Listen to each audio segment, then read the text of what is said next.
Staff Sergeant Martin. Morgan Reed stood near the edge of the command tent, her rifle case resting against her boot, listening as Lieutenant Jason Brenner ran through the final mission brief. His voice was smooth and clipped. Practiced. He traced a route on the digital map, then gestured toward a small, high-ground marker. Reed will hold that position, keep eyes on the valley, and relay comms if anything goes sideways. He said, his tone polite, but message clear. She wasn't part of the real action. Brenner didn't look at her when he called the SEALs forward for final gear check. Neither did Chief Marcus Grant, who half smiled and muttered something under his breath about National Guard shooters being great at paper targets. Not much else. Nobody asked for her range card or her sector plan. Nobody asked if she'd confirmed a line of sight across the ridge. They just nodded when she moved to leave, like that's where she belonged, out of the way. From the shadowed corner of the tent, Colonel Robert Sullivan watched in silence. At 70 years old, the retired Special Operations Commander still had the sharp eyes and rigid posture of a man half his age. His weathered face remained impassive, but his eyes tracked Morgan as she gathered her gear. Morgan didn't push back. There was nothing to say. She'd been through this before and knew how it worked. They didn't see her the way they saw each other. Not with that guard patch on her shoulder. As she moved to exit, she caught Sullivan's gaze. Something passed between them, a silent acknowledgement. He'd seen what the others missed, how her eyes had tracked over the terrain map, spotting the blind spots in their approach, the potential ambush points the SEAL team was walking straight into. But she kept quiet. Experience had taught her when to speak and when silence was the better option. Outside, the air was cold and thin in the Afghan mountains. The mission was set for 600, but the light was already shifting when she reached the ledge she'd scouted the day before. 700 meters of hard elevation now separated her from the team moving through the forested valley below. She checked her optics twice, then once more. Wind out of the west at 3.2 HYN stable. Her rifle sat clean across her knees. She pulled the loop of her ghillie hood over her braid and watched the trees. No one had thanked her for making the climb. No one asked how long it would take to exfil from her position if something went wrong. That was fine. She didn't need the conversation. What she needed was a clear line and time to think. She settled into the rocks, exhaled slowly, and watched the line of figures disappear into the shadows. They hadn't looked back. That too was fine. They wouldn't forget where she was for long. Morgan Reed grew up in Butte, Montana, in a house where the snow stayed longer than it should, and the air always smelled like pine and cold steel. Her grandfather, who'd fought at Heartbreak Ridge during the Korean War, taught her to shoot when she was barely tall enough to see over the fence post. He had a rusted spotting scope, a long scar across his chin, and a voice that never rose above a whisper. It was winter '95. 10-year-old Morgan stood in the snow, the old Springfield M1903 heavy in her small hands. Her grandfather knelt beside her, his breath clouding in the mountain air. "This rifle put food on our table during the Depression," he said quietly. "Carried it through Korea too. Americans have been winning wars with this long before those fancy automatics came along." He adjusted her grip, showing her how to nestle the stock against her shoulder. "Breathe with the gun. Let it become part of you. When you pull that trigger, you're making a promise." Her father had once been an Army captain. He came back from Desert Storm and later Fallujah with shrapnel in his back and a right arm that barely worked. But he still managed to steady her aim by correcting her breathing. Every Saturday morning, while other kids were watching cartoons, Morgan was lining up tin cans at 80 yards with a .22 and no optics. When she missed, she had to explain why. Wind, sight picture, trigger squeeze. By the time she turned 14, she could hit a milk jug at 300 meters using iron sights in crosswind from prone position. Her father said she had her grandfather's steadiness and her mother's stubborn streak. Her hands were calloused before her voice ever was. "You know who Carlos Hathcock was?" her father asked one evening as they cleaned rifles at the kitchen table. Morgan was 16, already outperforming adults at regional shooting competitions. "Marine sniper," she answered. 93 confirmed kills in the Middle East. White feather in his hat. Her father nodded. What made him special wasn't just the shot count. It was patience, discipline. Once crawled for 3 days across open terrain to take out a single target. Never rushed, never doubted. He looked at her with a strange mix of pride and sadness. Some folks think sniping is about the kill. It's not. It's about protection. Every clean shot means your people get to come home. 6 months later, her father was gone. PTSD finally won the battle he'd been fighting for years. Morgan found him in the garage. Clean shot, professional. His note simply read, "Shooting without purpose is just expensive noise." 2 weeks after the funeral, Morgan found a locked box beneath the floorboards in his closet. Inside was a journal operations her father had never discussed, classified missions in Afghanistan during the Soviet withdrawal, and one name appeared throughout: Robert Sullivan, her father's commanding officer. The final entry, dated 1991, detailed a mission gone wrong. An ambush, allegations of a mole in the unit. Her father suspected someone was feeding information to the enemy. The last pages were filled with names, dates, surveillance notes. Morgan hid the journal, unsure what to make of it. She was 17, grieving and suddenly aware that her father's service contained depths she'd never imagined. It was at a regional junior match near Helena that a recruiter from the Army Marksmanship Unit spotted her. She hadn't placed first that day, but the way she moved between stations caught his attention. Smooth, deliberate, focused. He talked to her afterward, told her she had something most shooters didn't. She didn't say much in return, just nodded and shook his hand.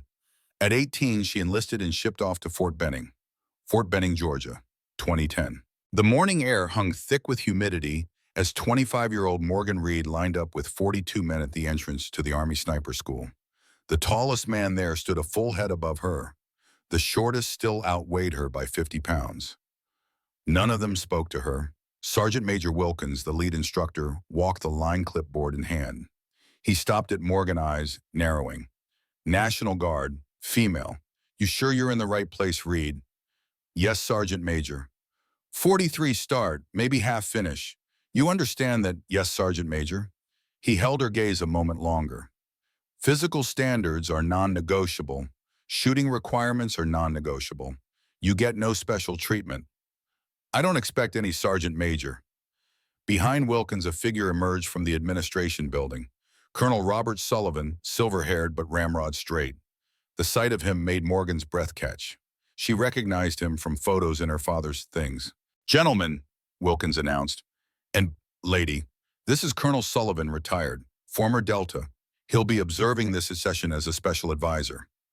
Sullivan's eyes found Morgan immediately. Recognition flickered across his face, quickly masked. He knew exactly who she was. The first week eliminated 8 candidates through land navigation and physical endurance tests.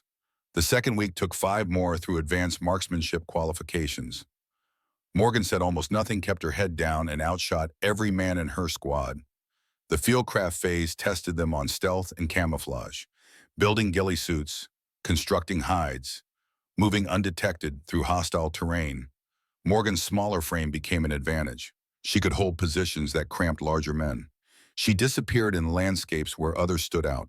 In week 4, during stalking exercises, Staff Sergeant Walker, a broad-shouldered former football player who'd made his disdain for Morgan clear, failed to approach his target undetected. When Morgan succeeded at the same course, he cornered her in the equipment shed. "What's your angle, Reed? You trying to prove something?" "Just doing the job, Sergeant." "This isn't a job for someone like you. These skills, they're for people who will actually use them. Not guard weekend warriors playing soldier." She met his gaze. "With respect, my qualification scores suggest otherwise." That night, Sullivan found her cleaning her rifle alone in the barracks. "Your father could field strip an M24 in under 2 minutes, he said quietly, sitting across from her. Morgan's hands paused. "You knew him." "Thomas Reed was one of the finest soldiers I ever commanded. Operation Cyclone, Afghanistan, late 80s into the 90s. He never talked about it. He wouldn't have. Wasn't allowed." Sullivan studied her. "I've been watching your progress. You shoot like him. Why are you here, sir?" "Officially consulting on training modifications." His eyes held hers. "Unofficially, I've been tracking your career since you enlisted. I owe your father a life debt. He saved mine once." Before she could respond, he stood. "You're going to graduate top of this class, Reed. And then they're going to try to stick you behind a desk because they don't know what else to do with you. Don't let them." He was right.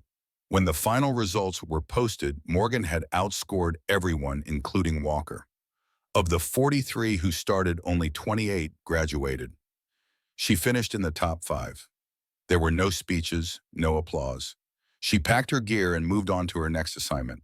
For 3 years, she competed internationally. Long-distance precision, moving targets, dynamic weather. She brought home awards, but none of them mattered as much as what she kept hearing her father say: shooting without purpose is just expensive noise. That stayed with her. Every time she pulled a trigger, it meant something.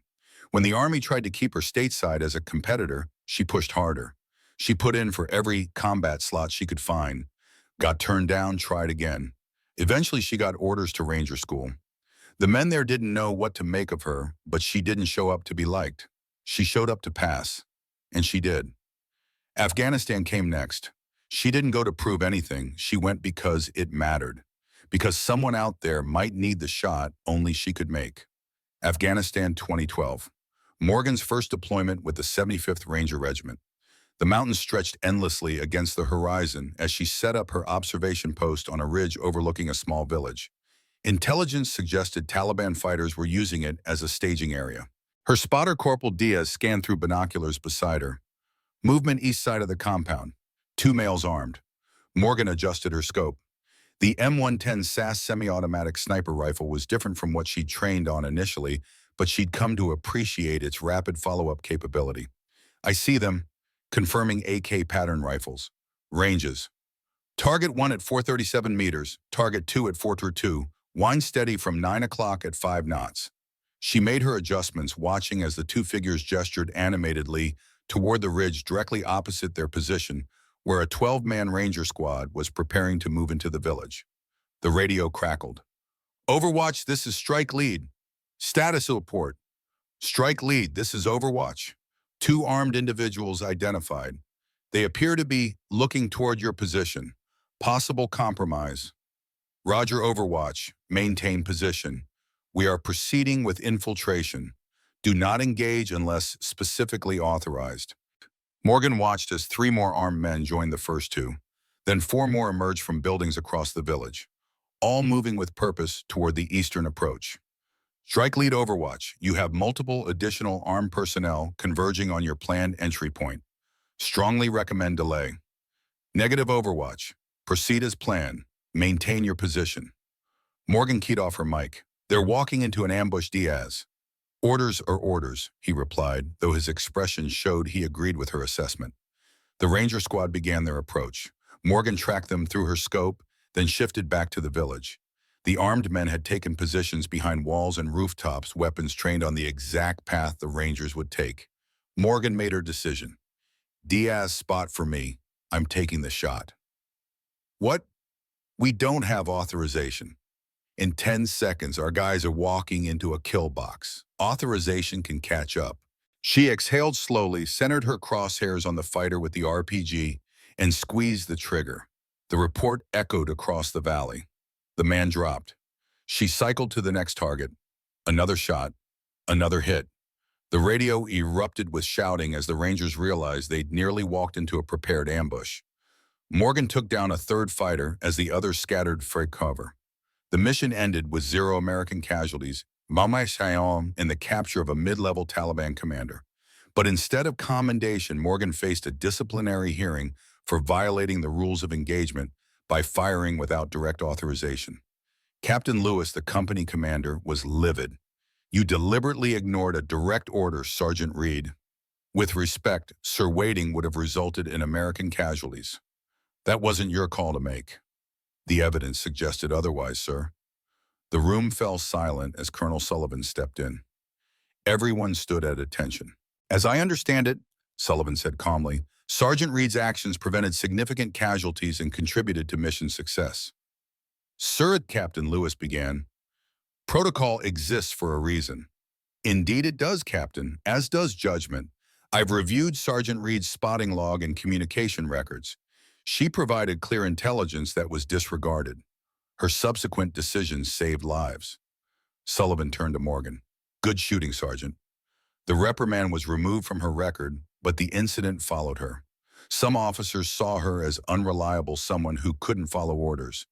Others recognized her judgment had been sound. Either way, she was marked as different. not quite part of the team. After her tour ended, she returned to the Guard, taking what combat deployments she could get, each time proving herself, each time returning to a system that didn't quite know what to do with her, until 2020 when Sullivan reappeared in her life. Afghan Mountains 2019. Morgan sat across from Sullivan in a small briefing room at Bagram Air Base. 7 years had added more silver to his hair, more lines to his face, but his eyes remained sharp. "I need someone I can trust for this operation," Sullivan said, sliding a folder across the table. "Someone with your specific skill set." Morgan opened the file. Photos of a Taliban leader named Akhtar Mansour. Intelligence reports, surveillance data. "SEAL Team 6 is tasked with eliminating him," Sullivan continued. "You're being attached as Overwatch." "SEALs have their own snipers," Morgan pointed out.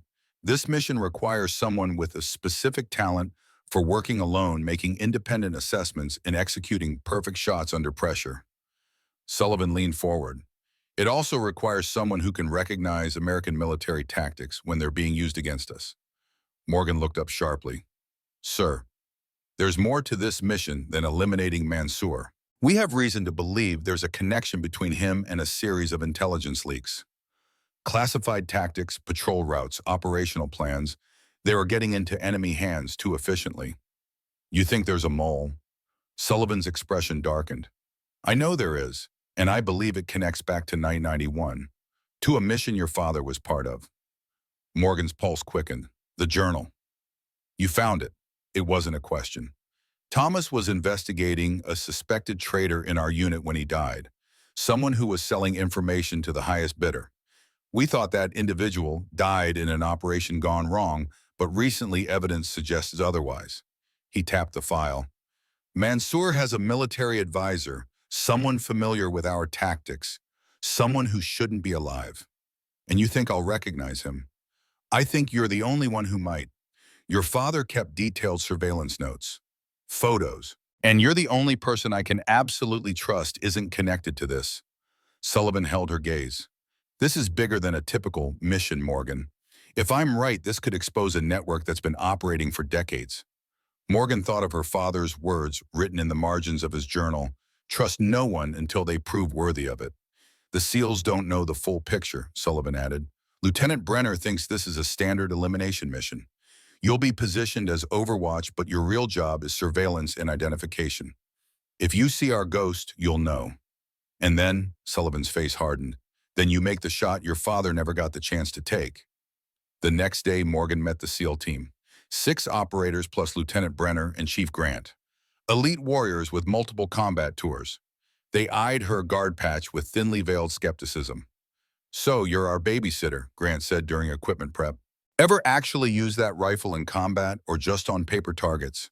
Morgan continued checking her scope without looking up. "A few times. Afghanistan's not a shooting range, sweetheart. Things get messy out here." "I'll try to keep up," she replied evenly. Brenner intervened. "Knock it off, Grant. Reed comes with Sullivan's recommendation." "That counts for something." Grant shrugged. "No offense intended, just making conversation." But the message was clear: she wasn't one of them. She was an outsider, a box to check on the mission requirements.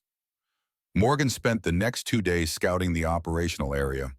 The terrain was brutal, jagged mountains with steep approaches and limited cover, perfect for ambushes. She mapped firing positions, calculated ranges, and marked potential danger zones. On the final afternoon before the mission, she discovered boot prints near her chosen Overwatch position.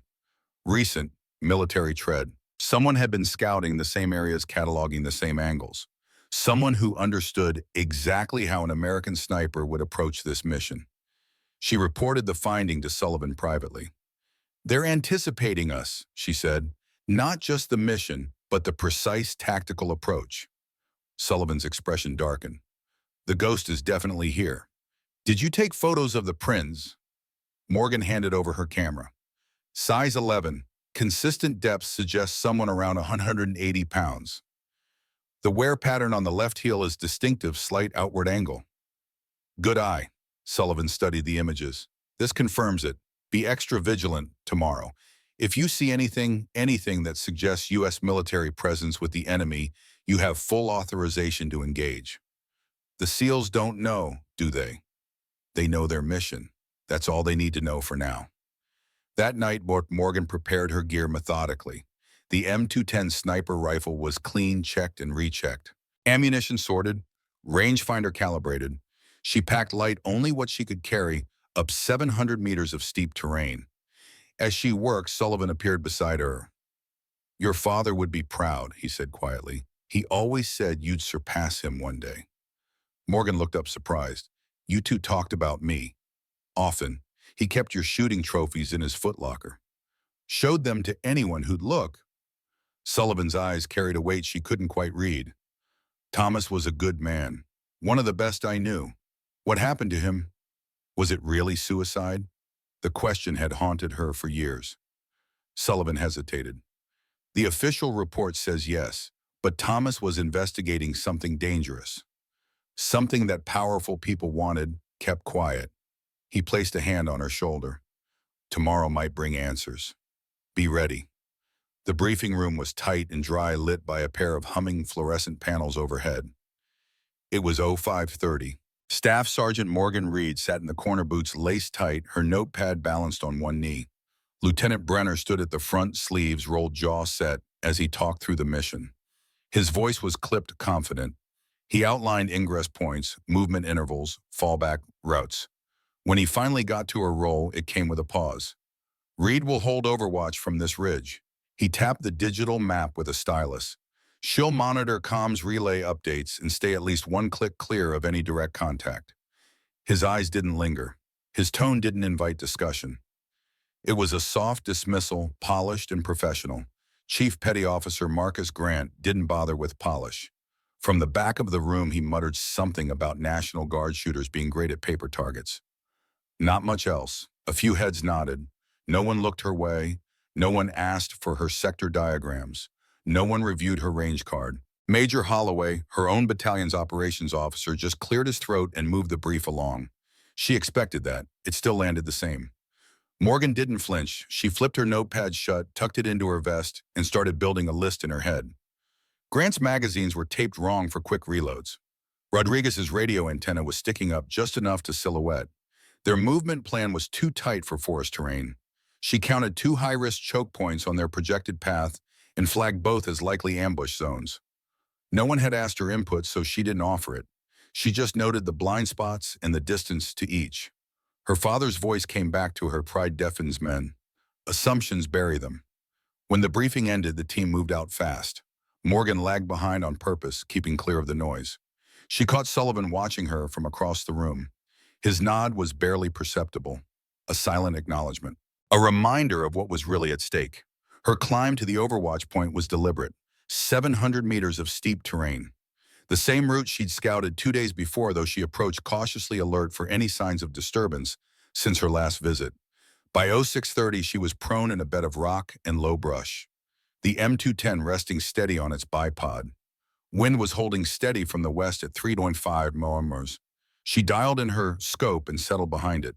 Below, the SEALs advanced through the tree line. Close intervals. Straight line. Predictable. She said nothing. She just watched through the Leopold Mark 5 HD scope, scanning past them to the ridge lines and draws, where an ambush would most likely be staged. The morning light strengthened, casting long shadows across the valley. Perfect conditions for concealed movement. Morgan adjusted her ghillie suit, ensuring no part of her or her equipment would catch the light. Then she began a methodical scan of the terrain sector by sector. Something caught her eye on the far ridge. A momentary reflection, not sunlight but artificial. She adjusted her parallax and focused. There in the shadow of a rocky outcrop was the unmistakable outline of a spotter's scope, and beside it the barrel of a rifle. Morgan froze. Another sniper, positioned perfectly to cover the SEAL team's approach. She keyed her strategy. "Overwatch to strike lead. Possible hostile sniper position identified at your 10 o'clock. Range approximately 800 meters from your position." Brenner's voice crackled back. "Copy Overwatch. Can you confirm hostile intent?" Morgan studied the position, the angle, the concealment. "Cannot confirm identity, but positioning suggests preparation for engagement of your element." Maintain observation. We are proceeding according to plan. Morgan bit back frustration. They were walking into danger and Brenner was sticking to his timeline like it was sacred text. She continued her scan and found more evidence of an impending ambush. Slight movement in a draw to the south. The glint of metal from a cluster of boulders to the east. A bush that hadn't been there during her recon now positioned at a key choke point. Strike lead, this is Overwatch. Multiple possible hostile positions identified surrounding your approach route. Strongly recommend divert to alternate path Delta. Negative Overwatch. We have timeline constraints. Continue monitoring and report any confirmed hostile activity. Morgan lowered her radio. They weren't listening. Typical. She'd seen it before, the dismissal of intelligence that didn't fit the preferred plan. She switched to observing the sniper position she'd identified. Something about the setup bothered her. It was too perfect, too professional. The concealment, the angle, the backdrop to prevent silhouetting these weren't Taliban tactics. This was American sniper doctrine. Then she saw him. A figure moving between positions behind the ridgeline opposite her. Just a glimpse, but enough. American-style combat boots, tactical movement, and most tellingly, hand signals that she recognized from U.S. Special Operations training. Her chest tightened as she remembered Sullivan's words. The ghost. Someone who shouldn't be alive. Someone who knew American tactics because they'd helped develop them. She focused her scope on the command position, trying to get a clear look at the leader. If this was connected to her father's investigation, she needed to identify the traitor. At 06:52, 8 minutes ahead of schedule, the PKM opened up from the ridgeline. 300 rounds per minute, heavy and abrupt, echoing across the valley. The first burst stitched into the trees beside the lead seal. Wood splintered. Dirt kicked up. Voices jumped on the radio. 2 more machine guns joined in from flanking slopes, their fire forming a tight L-shaped kill zone. Morgan's fingers moved on instinct. Radio traffic flooded in. Brenner yelling for cover. Grant shouting grid coordinates. Someone screamed. They were pinned. The team scattered, diving behind logs and rocks that barely covered half their bodies. One operator rolled too far and took a hit in the leg. Rodriguez. From what she could see, he had an arterial bleed. She heard Brenner call for close air support. Apache gunships. ETA 22 minutes out of Bagram. Too long, the SEALs would be overrun in half that time. Morgan didn't hesitate. Her training took over. She dialed elevation on her scope. Wind steady at 3.5 miles. She scanned up the northern slope where the enemy sniper had been positioned. 2 fighters scrambled to set up an RPG. One crouched behind cover. The other positioned the launcher at adjusting aim at the SEAL's position. Her breath dropped into rhythm. In, out. The world tightened to a single point of focus. The first shot broke at 740 meters. The sound was muted by the suppressor. The recoil absorbed by years of training. The round struck the gunner high in the chest just left of center. He dropped without a sound. She cycled the bolt. The second man reached for the launcher. She led him by a foot and fired again. The shot caught him in the lower rib cage as he twisted. He collapsed into the brush. The SEALs didn't know where the fire came from, only that 2 threats were suddenly gone. Morgan exhaled slowly. She shifted position by 4 inches, scanned for movement, and locked onto the next target. A pair of fighters dragging a PKM toward a ridge break to the south. They had 20 seconds before they'd have a line on the SEAL's rear flank. She adjusted windage. The world narrowed again. 1 breath in, 1 out. Her fingers settled.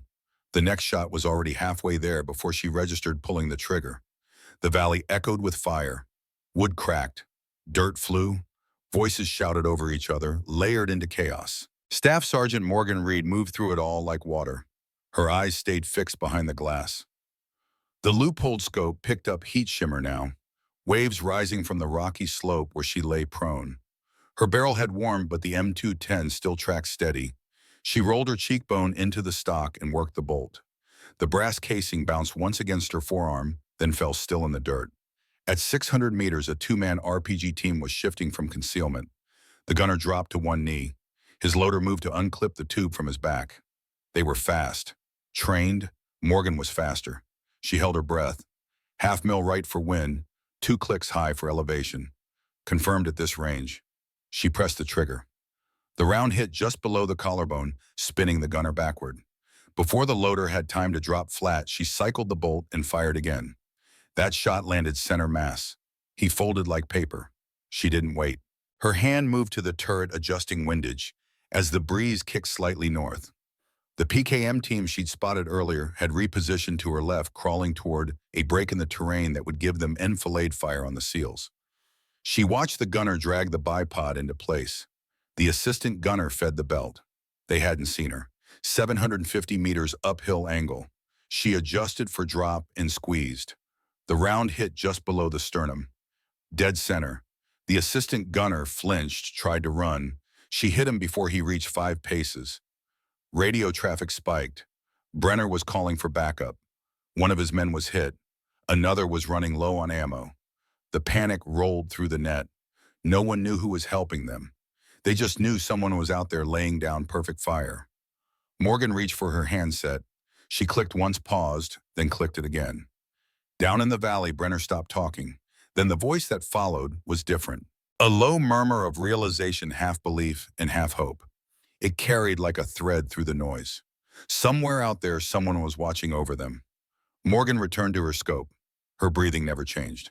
800 meters to the southeast, a man in a black vest ducked between rock outcrops. He held a Motorola radio in his left hand, wore a chest rig, and moved like he was giving orders. This was the commander, the one controlling the ambush. Morgan tracked his position across 30 yards of broken terrain. He stopped near a ridge break, paused to key the radio. She led him by 2 feet and fired. The round struck just beneath the clavicle. He dropped mid-transmission. But as he fell, Morgan caught a glimpse of his face through the scope. Her blood went cold. She recognized him. Not from personal experience, but from the photos in her father's journal. The man who was supposed to have died in '91, Captain James Matthews. Her father's former teammate, the suspected traitor. For the next 3 minutes, she dismantled the attack piece by piece. Each shot measured each threat, prioritized by proximity weapon type movement pattern. She took down a spotter crawling into sniper position. She dropped a runner carrying RPG ammo across the rear line.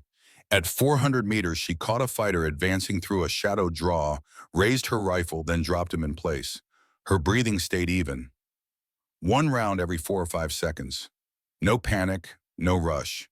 The scope was her world now.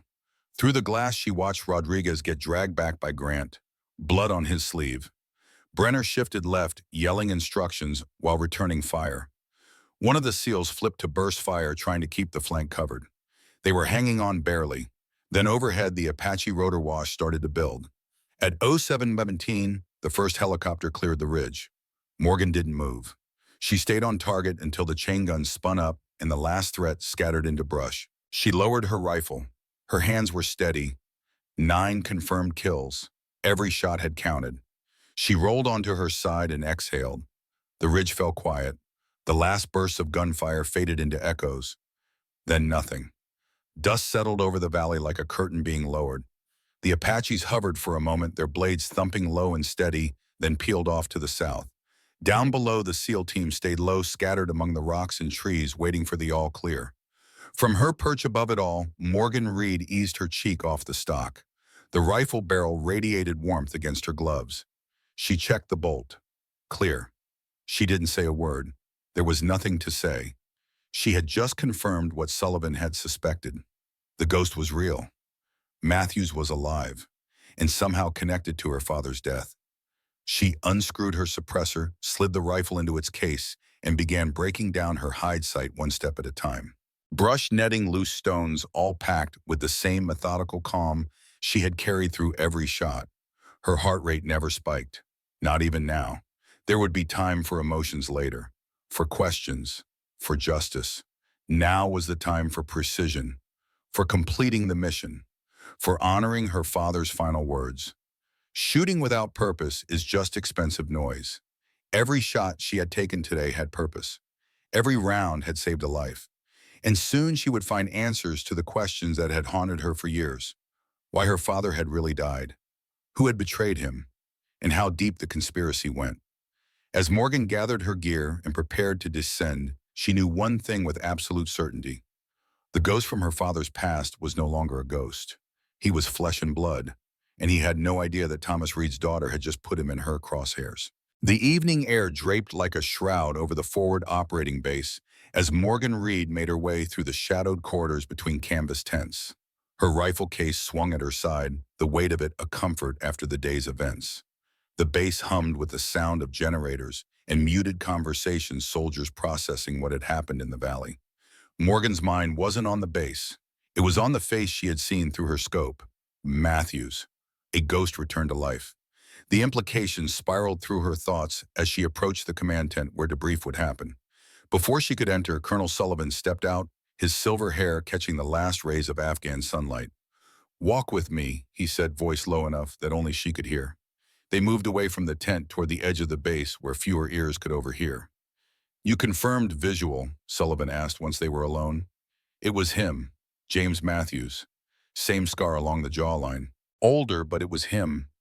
Sullivan's weathered face hardened. "I suspected as much when we intercepted communications using old Delta signals. You're certain he's dead?" "Center mass, no way he survived that shot." Sullivan nodded but looked troubled. "We need to recover the body. Confirm identity. The SEALs are setting up an extraction team now." "No, this stays between us." Sullivan's eyes were steel. "Matthews had connections, people who protected him for years. If word gets out before we secure the evidence—" Morgan understood. The same shadowy forces that had helped fake Matthews' death could erase the evidence of his existence again. "There's something else," Morgan said. "His equipment, American-made, recent issue, someone's been supplying him." Sullivan's jaw clenched. "Your father suspected a network, not just Matthews acting alone. Then we need to search the body of the camp before anyone else gets there." Sullivan checked his watch. The Apache teams reported they had visual confirmation of elimination of all hostiles in the area, but we need to move fast. Behind them, Ray's voices echoed from the command tent. Lieutenant Brenner emerged, his face flushed with anger as he argued with a senior officer. Even from this distance, Morgan could read the tension in his shoulders. "Looks like your SEAL team leader has been ordered to stand down," Sullivan observed. "Perfect timing." Morgan understood what Sullivan was suggesting. "You want us to go in now, just the two of us?" Sullivan didn't respond directly. Instead, he asked, "How's your night vision, Staff Sergeant?" The sky above the Afghan mountains deepened to indigo as Morgan and Sullivan approached the ridge where she had eliminated Matthews hours earlier. They moved without lights, their NVGs casting the world in an eerie green glow. Morgan led the way, each step placed with precision, born from years of fieldcraft training. 300 meters to target," she whispered. Sullivan moved with surprising agility for a man his age. The retired colonel had exchanged his uniform for tactical gear, moving like the special operator he had once been. They carried minimal equipment, weapons, comms, and small packs for evidence collection. The valley below lay in eerie silence. Hours earlier, it had erupted with gunfire and chaos. Now it was a graveyard. Through her goggles, Morgan could make out dark forms scattered across the terrain. The Taliban fighters she had eliminated. "Your handiwork," Sullivan commented, surveying the scene. "9 confirmed." Morgan replied, her voice matter of fact. The emotional reckoning would come later. Always did. They descended cautiously, weapons ready. Combat zones were unpredictable, and confirmed killed sometimes weren't. Morgan scanned continuously, alert for any movement. There, she pointed toward a ridge break where she had last seen Matthews fall. As they approached, Morgan felt a growing unease. Something was wrong. The rocky outcropping was exactly as she remembered it through her scope. But the ground beneath showed signs of activity, scuff marks, displaced stones, dragged trails. "Someone's been here," she warned, dropping to a crouch. Sullivan moved forward, sweeping his weapon across potential blind spots. "Blood," he confirmed, pointing to dark stains on the rocks, "but no body." Morgan's stomach tightened. "That's impossible. That shot was center mass just below the clavicle. He couldn't have survived, much less moved." "He didn't move himself." Sullivan pointed to multiple boot prints in the soft earth. "Someone collected him, and they did it fast between the Apache departure and our arrival." Morgan processed this information, mind racing. "We need to track them." Sullivan was already studying the ground. 2 men carrying a third, heading east, toward those hills. They followed the trail, cautiously moving from cover to cover. The drag marks were clear in the night vision. Someone had indeed retrieved Matthew's body with urgency, not even taking time to conceal their path. After half a kilometer, they reached a small clearing. The trail ended abruptly. Helicopter extraction, Sullivan said, pointing to disturbances in the dust that suggested rotor wash. Military precision. Morgan knelt examining the ground. These aren't Taliban. The boot prints match American tactical gear. Same as what I saw earlier.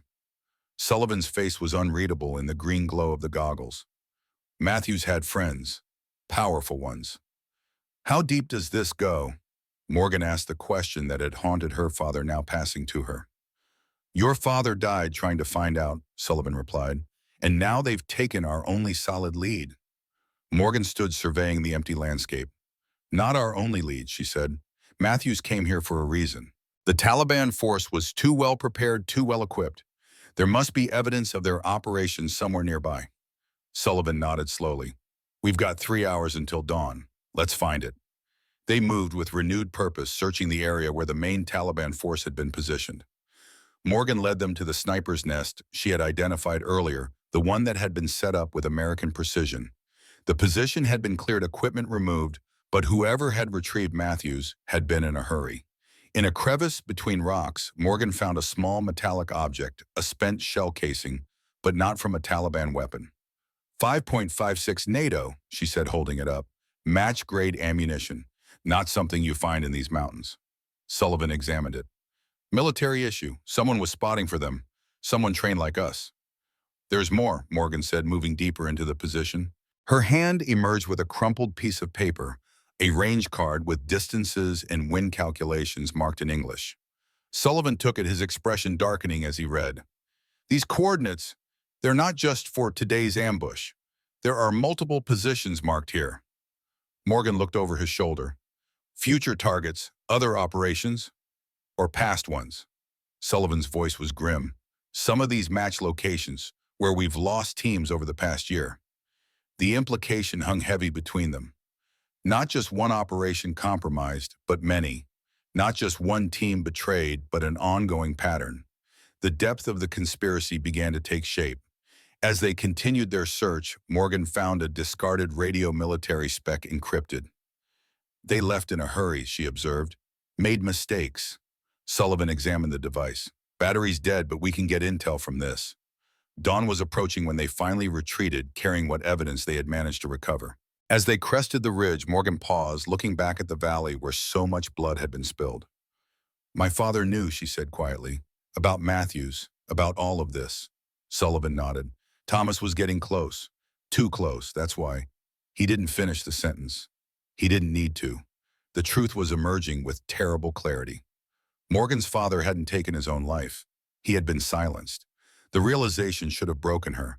Instead, Morgan felt a cold resolve crystallize within her core. They're going to pay, she said. All of them. Sullivan studied her face in the growing light. This goes beyond revenge, Morgan. This is about national security, about protecting other soldiers from what happened to your father. I know, she replied, but I can do both. The base was waking as they slipped back inside the perimeter. They separated, agreeing to meet later after cleaning up and resting. The evidence they gathered was secured in Sullivan's quarters, the safest place until they could determine who to trust. Morgan returned to her temporary barracks, the fatigue of 24 hours without sleep finally catching up to her. But as she approached the door, a voice called out, "Reed!" She turned to find Chief Grant leaning against a nearby wall, arms crossed over his chest. His expression was unreadable. Grant, she acknowledged, too tired for pleasantries. You disappeared after debrief, he said. Not a question, but an observation. Needed some air. His eyes narrowed slightly. With Sullivan. Morgan kept her face neutral. Colonel Sullivan wanted a full report on what I observed from my position. For the record. Grant studied her for a long moment. 9 confirmed kills, he said finally. From 700 meters, in variable wind conditions. Morgan didn't respond. Rodriguez would be dead if not for you, Grant continued. We all might be. Just doing my job. Grant pushed off from the wall, stepping closer. That's the thing, Reed. That wasn't just a job. That was... He searched for the word art. The admission clearly cost him something. Morgan could see the conflict in his eyes, the professional respect warring with his preconceptions. I misjudged you, he said finally. Most people do. Grant almost smiled at that. Brenner wants to see you. When you've rested. He turned to leave, then paused. And Reed, whatever you and Sullivan were doing out there tonight, be careful. This place has eyes everywhere. He walked away before she could respond, leaving Morgan with a chill that had nothing to do with the morning air. Grant knew they had left the base. Who else had noticed? And more importantly, who might they report to? Inside her quarters. Morgan secured the door before collapsing onto the narrow cot. Despite her exhaustion, sleep would not come easily. Her mind raced with the implications of what they had discovered. Matthew's alive all these years, a network of traitors embedded within military operations. Her father's suicide now revealed his murder. And somewhere powerful people who would kill to keep these secrets buried. She reached into her pocket, fingers closing around the spent shell casing. She had kept a small piece of evidence but hers. A tangible connection to the truth. As she finally drifted towards sleep, her father's words echoed in her mind. Shooting without purpose is just expensive noise. Her purpose was clearer now than it had ever been. Lieutenant Jason Brenner's temporary office was little more than a partitioned corner of a larger tent, but he had made efforts to organize it. A folding table served as a desk covered with maps and operational reports. Morgan stood at attention as he finished reading something on his laptop. At ease, read, he said without looking up. Morgan relaxed her stance slightly but remained alert. The 4 hours of sleep she'd managed had done little to dull her vigilance. I've been reviewing the action reports. Brenner continued, finally meeting her gaze. Cross-referencing Apache gun camera footage with your position and confirmed kills. He studied her with new respect in his eyes. In 15 years of special operations, I've never seen shooting like that. Thank you, sir. That's not a compliment, Reed. That's an observation. He leaned forward. What I want to know is why someone with your skills is stuck in a guard unit playing Overwatch instead of working with operators who could use that precision. The question hit close to a sore spot. Morgan kept her expression neutral. Not my decision to make, sir. Brenner seemed to consider this. Rodriguez is stabilized, being transported to Germany today. Doctor says your timing saved his femoral artery. Another 30 seconds of bleed out, and we'd be sending him home in a box. Morgan nodded but said nothing. The team wants to thank you properly, Brenner continued. We're having a small gathering tonight. 2,000 hours, officers' mess. The invitation surprised her. I appreciate that, sir, but it's not necessary. It wasn't a suggestion, Staff Sergeant. Brenner's tone softened slightly. You saved my men. That means something to us. Before she could respond, the tent flap opened and Chief Grant entered. His expression was grim. Sir, we've got a situation. He glanced at Morgan, hesitating. Reed can hear this, Brenner said. What is it? Grant nodded. Recon team just reported in from the ambush site. They found something strange. Morgan felt her pulse quicken, but maintained her composure. All the enemy dead are missing, Grant continued. Areas completely sanitized, like they were never there. Brenner frowned. That's impossible. Apache footage confirmed multiple KIA. Your team put rounds in at least 3 tangos. Yes, sir, but they're gone, all of them, including the commander Reed took out. Morgan and Brenner exchanged glances. She could see the lieutenant processing this information, connecting dots. Someone cleared that site within hours, Brenner said slowly. That's not Taliban. They don't risk recovery operations that fast, especially with air assets in the area. Grant's next words confirmed Morgan's worst fears. There's more, sir. Footprints at the site. American tactical boots. The tent fell silent as the implications settled over them. Brenner's face hardened. Get Sullivan in here, he ordered. Now. Grant hesitated. Sir Colonel Sullivan left base an hour ago. Transport to Bagram, then onward to CENTCOM. Said it was urgent. Morgan felt the floor shift beneath her. Sullivan had left without telling her, without securing their evidence, without a plan. Reed, Brenner's voice cut through her thoughts. What do you know about this? She met his gaze steadily. Nothing concrete, sir, but I have theories. I'm listening. Morgan made a split-second decision. Sullivan was gone. The evidence they'd gathered was minimal. She needed allies. The Taliban force was too well prepared, she began. They knew exactly where we'd pew when we'd be there and how we'd approach. Their positions were set up using American doctrine. Sight lines interlocking fields of fire, fallback positions. Brenner nodded. I noticed that too. Thought maybe they'd been trained by former military contractors. It's worse than that, Morgan continued. The commander I eliminated, I believe he was American. The statement landed like a bomb in the small space. Grant swore under his breath. Brenner leaned forward. You're suggesting a traitor, an American working with the Taliban. I'm certain of it. Based on what evidence?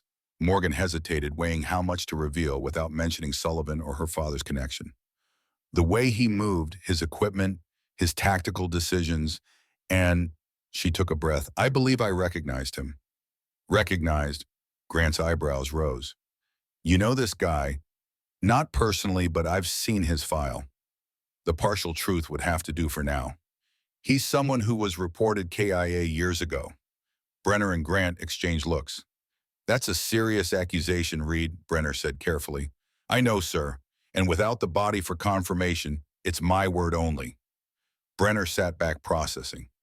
So someone with American military training is working with the enemy, and someone else, also American, cleaned up the evidence afterward. Yes, sir, that's my assessment. The question is why, Grant interjected. Why target our team specifically?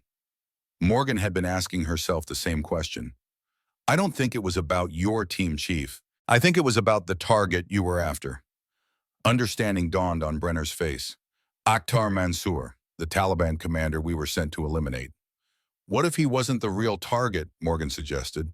What if the entire operation was designed to draw out American forces into a predetermined kill zone? The implications hung heavy in the air. Multiple levels of deception. A mission compromised before it began, and the disturbing possibility that someone high in the chain of command was involved. Brenner's expression hardened with resolve. We need to report this up the chain. With respect, sir, Morgan countered, we don't know how far this reaches. If the wrong person gets this information. She's right, Grant agreed, surprising Morgan. We need more evidence before we start making accusations, especially ones this serious. Brenner considered this, then nodded. Agreed, but we work together on this. No lone wolf operations. Clear. Morgan understood he was speaking directly to her. Clear, sir. Good. Now both of you get some rest. We'll discuss next steps at 2,000 hours. He pointed at Morgan. And Reed, that's still an order about tonight. She nodded, recognizing the dismissal. As she and Grant exited the tent together, she felt a new weight settling onto her shoulders. Sullivan had abandoned her, leaving her to navigate these dangerous waters alone. But now she had unexpected allies in Brenner and Grant. The question was whether she could trust them with the full truth. He's right, you know, Grant said as they walked, about your shooting. Morgan glanced at him. Meaning I've worked with the best snipers in the business. SEAL Team 6 has operators who train their entire careers to make the shots you made yesterday. He studied her with newfound respect. Where did you learn to shoot like that? Montana, she answered simply. My grandfather and father taught me. Started when I was 10. Grant shook his head, incredulous. Remind me never to piss off anyone from Montana. Despite everything, Morgan almost smiled. I'll do that, Chief. As they parted ways, Morgan's mind turned to her next steps. Sullivan's abrupt departure troubled her deeply. Had he been compromised, recalled, or was there another explanation? She needed to check his quarters, see if the evidence they'd gathered was still there, and she needed to do it before tonight's meeting. The officers' quarters were in a separate area of the base, more permanent structures with actual walls and doors rather than canvas. Sullivan had been assigned a small private room befitting his rank and position as a special advisor. Morgan approached cautiously, aware of the risks. If caught searching a senior officer's quarters, the consequences would be severe. But the stakes were too high to hesitate. The corridor was empty as she reached Sullivan's door. She knocked, first maintaining the pretense of a legitimate visit. No answer. After confirming she wasn't observed, she tried the handle. Locked as expected. Years of training had prepared her for this moment. From her pocket, she produced a small kit and within seconds had bypassed the simple lock. Inside, she closed the door silently behind her. The room was spartanly furnished, a bed, desk, chair, and footlocker. What immediately struck Morgan was the complete absence of personal effects. Sullivan's quarters had been cleaned out. No clothing, no documents, nothing to suggest he had ever been there. Her chest tightened. The evidence they had collected, the shell casing, the range card, the radio, all gone. A thorough search confirmed her fears. Sullivan had vanished, taking everything with him. The only trace left was a small slip of paper tucked under the mattress edge, easily missed by anyone not looking specifically. Morgan extracted it carefully. A series of numbers were written in Sullivan's precise handwriting. 360 71 Q 10 6 300 coordinates and a date, Boston if her geography was correct, 10 days from now. She committed the information to memory, then destroyed the paper. Sullivan hadn't abandoned her. He'd left her a rendezvous point. But why the sudden departure? Why the secrecy? The questions multiplied as Morgan slipped out of the room as quietly as she'd entered. What she didn't notice was the tiny camera hidden in the air vent, its lens capturing her every move. The officer's mess was subdued when Morgan arrived at exactly 2,000 hours. The SEAL team had commandeered a corner, a small group of elite operators united by experience and loss. Rodriguez's empty chair was a silent reminder of how close they had come to greater tragedy. Brenner saw her first, raising a hand in greeting. The others turned, conversation falling away as she approached. Morgan recognized the scrutiny in their eyes, part respect, part curiosity, part lingering skepticism. Staff Sergeant Reed, Brenner said formally, "Join us." She took the offered seat, nodding acknowledgments around the table. Grant sat opposite her, his expression unreadable. The other operators, Martinez, Wilson, Torres, and Jackson, watched her with varying degrees of interest. "Gentlemen," Brenner began, "most of you know why we're here. Yesterday, our operation went sideways. We walked into an ambush that should have wiped us out." He looked directly at Morgan. Staff Sergeant Reed prevented that outcome. Torres, the team's medic, spoke up. "Rodriguez is stable. Doctors say he'll keep the leg. That's on you, Reed." Morgan nodded, her acknowledgement uncomfortable with the attention. 9 confirmed, Martinez added, impressed. 700 plus meters. Variable winds. That's not just good shooting. That's... He searched for the right word. Art Grant finished echoing his earlier assessment. Brenner raised his glass. "To Staff Sergeant Morgan Reed, you stood watch when we needed you most." The others joined the toast. Morgan raised her own glass, the weight of their gratitude settling on her shoulders like a physical thing. These men had begun the day dismissing her. Now they looked at her with something approaching awe. "Thank you," she said simply. "I was just doing my job." "No," Grant countered. "Your job was observation and reporting. What you did went far beyond that." The conversation shifted to technical aspects of her shooting, windage calculations, bullet drop compensation, rapid target acquisition. Morgan answered their questions precisely, neither embellishing nor diminishing her actions.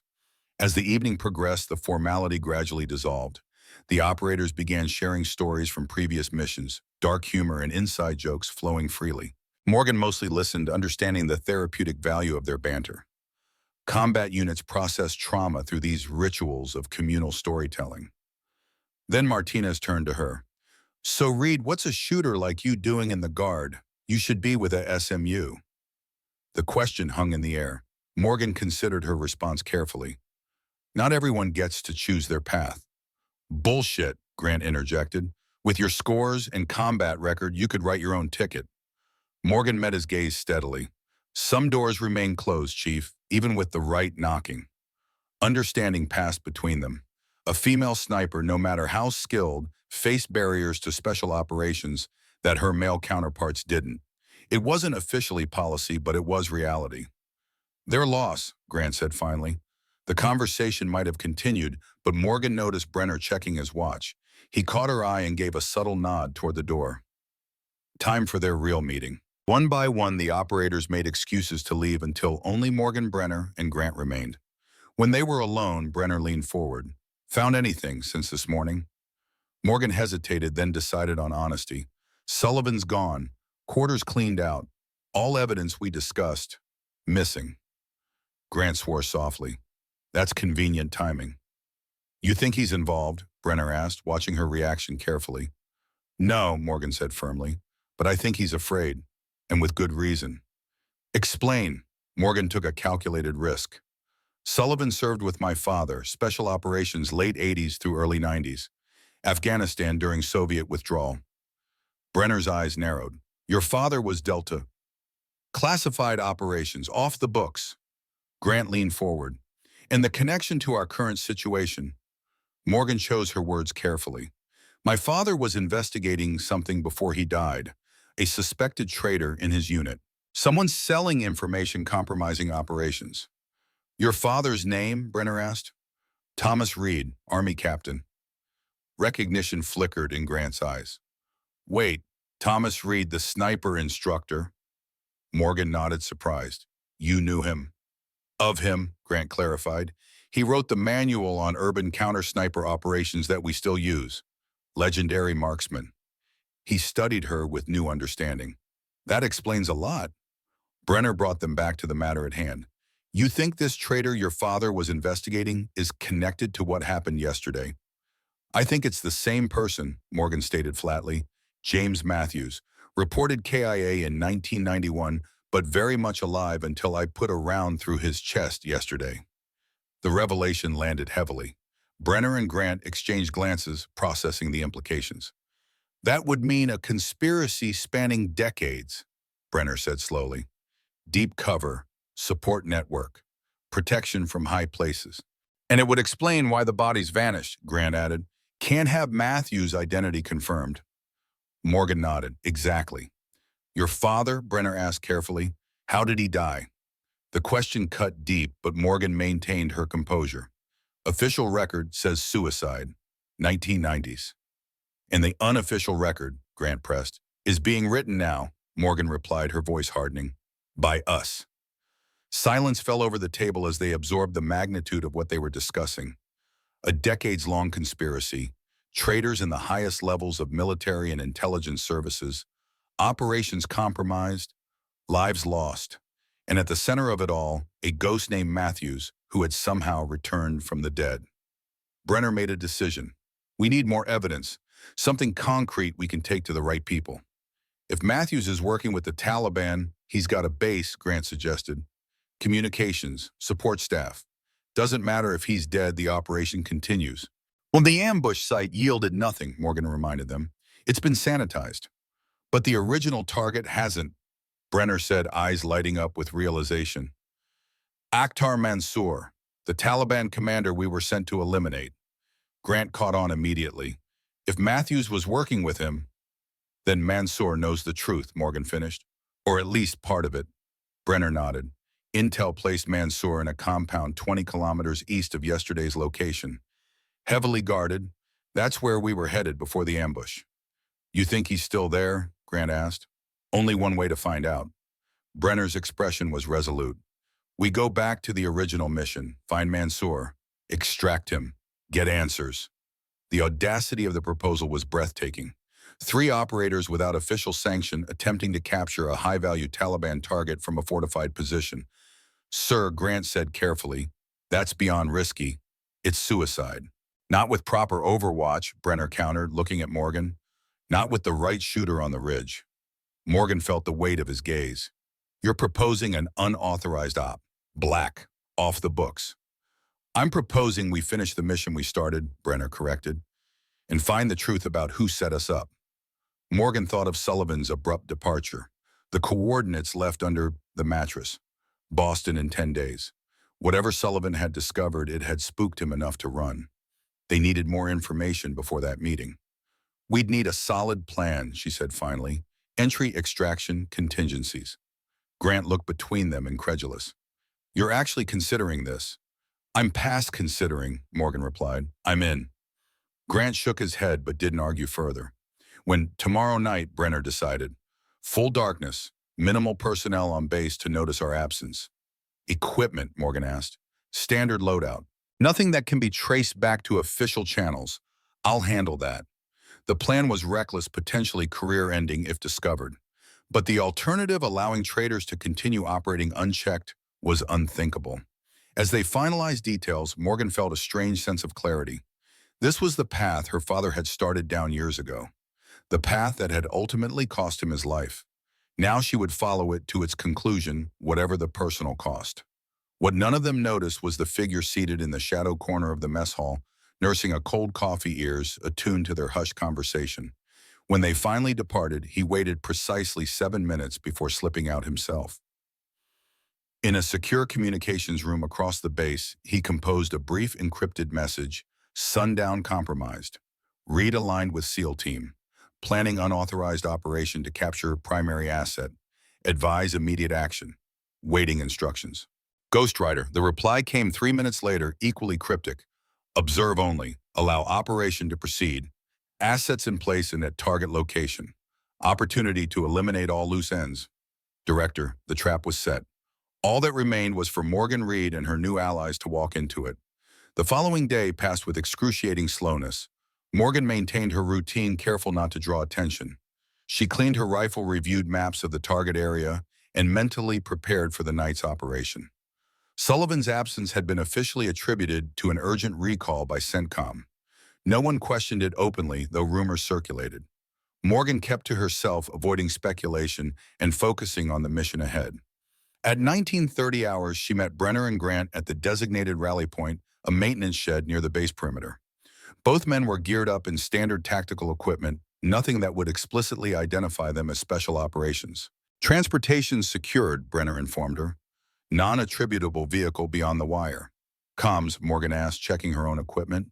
Encrypted short range only, Grant replied. No connection to base systems. Morgan nodded approval. Contingency plan. If we're not back by 500, we're not coming back, Brenner said grimly, each operator responsible for individual exfil. The harsh reality settled over them. This wasn't a sanctioned mission with QRF standing by. If things went wrong, they were on their own. One last thing, Brenner added, producing a small case. Insurance. Inside lay 3 syringes filled with clear liquid. Fast-acting sedative, he explained. If we manage to get Mansour, we need him transportable. Morgan secured one of the syringes in her med kit, hoping they wouldn't need them. Capturing Mansour alive would be challenge enough without complications. Under cover of darkness, they slipped through a maintenance access point in the perimeter fence, a security vulnerability Brenner had discovered during previous operations. Beyond the wire, a battered local vehicle waited, its engine cold to avoid thermal detection. The drive to their target was tense and silent. 20 kilometers of hostile territory, navigating by GPS and memory through mountain roads barely deserving of the name. They abandoned the vehicle 5 kilometers from the target, concealing it in a dry riverbed before continuing on foot. Morgan took point, her night vision and instincts guiding them through the treacherous terrain. Every sense was heightened alert for patrols or surveillance. But the night remained eerily quiet. Too quiet, a part of her mind whispered. Where were the routine Taliban security measures?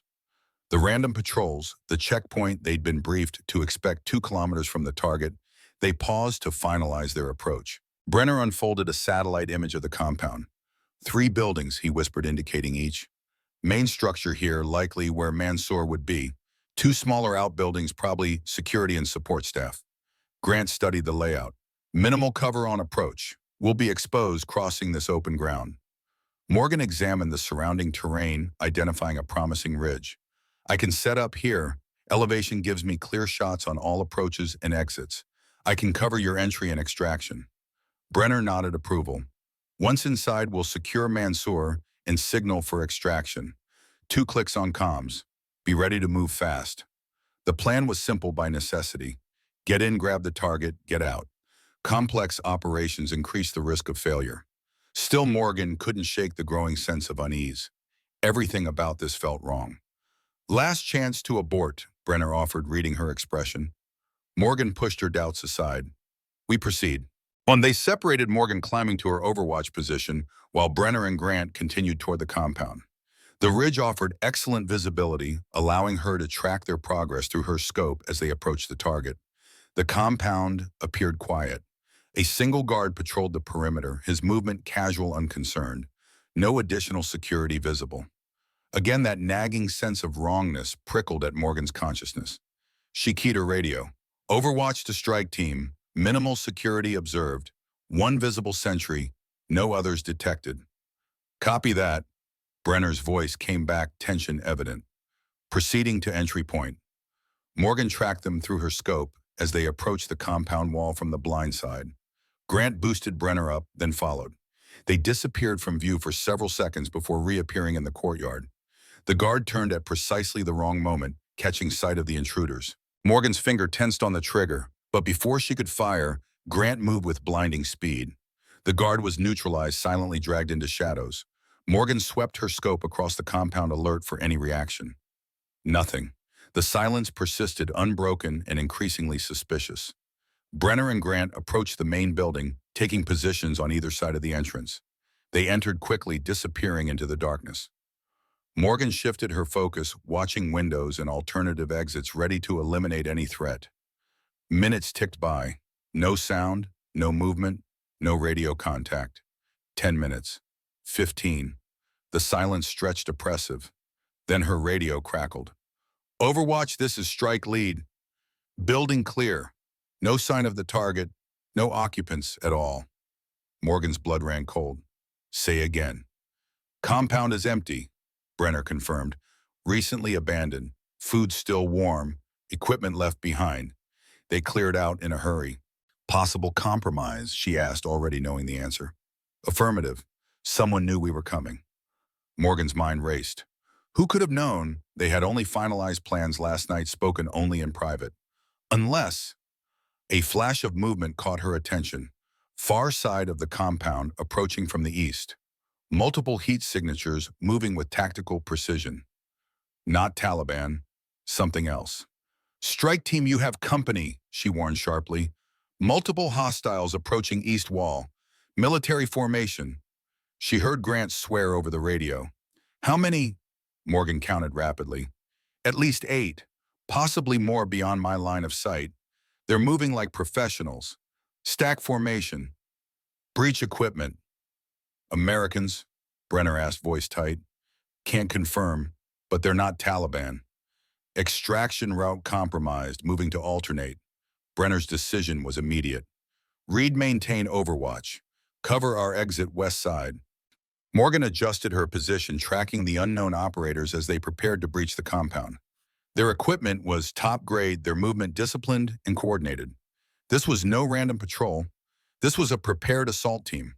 Through her scope, she caught the unmistakable outline of the lead operator's helmet, equipped with advanced night vision and communications. Military grade. American made. The pieces fell into place with sickening clarity. This wasn't a coincidence. This was a trap. And they had walked right into it. "Strike team, abort mission now," she urged. "These are American operators. They know we're here." "Confirmed, moving to exfil." Brenner's voice was remarkably calm given the circumstances. "Meet at Rally Point Alpha." Morgan tracked Brenner and Grant as they slipped out a rear window of the main building, staying low in shadows as they moved toward the western wall. The assault team breached the east entrance, flowing into the compound with practiced efficiency. She had seconds to make a decision. If she fired on the assault team, potentially fellow Americans, there was no going back. But if she did nothing, Brenner and Grant might not make it out alive. The decision was made for her when one of the operators spotted movement and raised his weapon toward Grant's position. Morgan exhaled slowly and squeezed the trigger. The round struck precisely where she intended, the wall, inches from the operator's head. A warning, not a kill shot. The man dropped immediately, calling alert to his team. They scattered for cover, momentarily distracted. It was enough. Brenner and Grant cleared the western wall, disappearing into the darkness beyond. Morgan fired 2 more strategic shots, not to hit, but to suppress, before abandoning her position. The assault team would trace her firing location quickly. She needed to move. Slinging her rifle, Morgan descended the ridge on the blind side, using terrain to mask her movement. Behind her, she could hear the assault team reorganizing, voices carrying on the night air. American voices, confirming her suspicion. The rally point was 2 kilometers southwest, a dried riverbed offering concealment from aerial observation. Morgan moved quickly but carefully, using every skill she had developed to avoid detection. When she reached the location, Brenner and Grant were already waiting, tension evident in their postures. "You fired on Americans," Grant stated flatly. "Not an accusation, merely acknowledgement." "Warning shots only, Bo," Morgan clarified. "They were about to engage you." Brenner nodded grimly. "Those weren't regular forces. That was a Tier 1 direct action team." The implications hung heavy between them. Only the highest levels of command could deploy such operators. We've been compromised, Morgan said, voicing what they all understood. Someone knows what we're doing. Someone wants us dead, Grant corrected. That wasn't a capture operation. They came in hot weapons free. Brenner checked his watch. We need to move. Vehicle is 3 kilometers east. If we push, we can be back at base before dawn. Morgan shook her head. We can't go back. Not yet. Explain, Brenner demanded. Think about it. Mansour conveniently missing. Assault team perfectly timed to catch us inside. This was coordinated. Morgan's voice was steady despite the adrenaline coursing through her system. Someone at the base sold us out. Grant cursed softly. She's right. This was too perfect. So what's your suggestion, Reed? Brenner asked, eyes narrow. We need to disappear. Just long enough to figure out who's behind this. Grant looked skeptical. Go AWOL. That's career suicide at best, prison at worst. Staying might be actual suicide, Morgan countered. If Matthews was part of something bigger, something that reaches into command structures, we're not safe anywhere official. Brenner considered this, weighing options against training and duty. Finally, he nodded. 72 hours. We go dark, gather intelligence, then make contact with someone we can trust. I know a place, Grant offered. Old smuggling cave network. Used it during an op last year. Off the books. Decision made, they altered course, abandoning their planned extraction route. The vehicle would be too risky now, likely compromised, possibly under surveillance. As they moved through the darkness, Morgan thought of Sullivan. The coordinates he had left. Boston in 9 days. Whatever he had discovered had sent him running. Now they were running too, for the same reason. The hunter had become the hunted. And somewhere in the shadows, the architects of this conspiracy were watching, waiting for them to make a mistake. Morgan chambered around the familiar action centering her. She had started this journey seeking answers about her father's death. Now she was fighting to prevent her own. The irony wasn't lost on her, but neither was the resolve that had carried her this far. Whatever came next, she would face it as she faced everything, with steady hands and clear eyes focused on the target until the very end. The cave network stretched deep into the Afghan mountains, a labyrinthine sanctuary carved by centuries of flowing water and desperate men seeking refuge. Morgan Reed sat at the entrance, her rifle across her knees, watching the pre-dawn light crawl across the valley below. 72 hours since they'd gone off the grid. 72 hours of vigilance, planning, and the growing certainty that they were entangled in something far larger than they had imagined. Behind her in the cave's main chamber, Brenner and Grant slept in short rotations, never more than one at rest while the others maintained watch. Standard operating procedure when compromised in hostile territory, except this time the hostility came from their own side. Morgan's thoughts drifted to Colonel Sullivan. Boston in 6 days now.